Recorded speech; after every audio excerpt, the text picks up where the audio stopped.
सगळ्यांसाठी काहीतरी केलं पाहिजे। तोडून भीतीची बंधन तू घे धाव।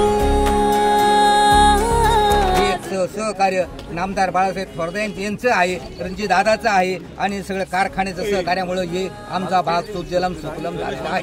कारखान्याने पाईप दिले नसते तर पाणी थेंबरे आलं नसतं आणि कारखान्याची सगळी यंत्रणा 24 तास त्या अडचणीला मात करण्यासाठी या ठिकाणी सदैव शेतकऱ्यांच्या पाठीशी बरोबर होती। एकदम व्यवस्थित वाटते, सगळे लोक सुखी झाली, पाण्याने भरून उत्पन्नाला टाकलं।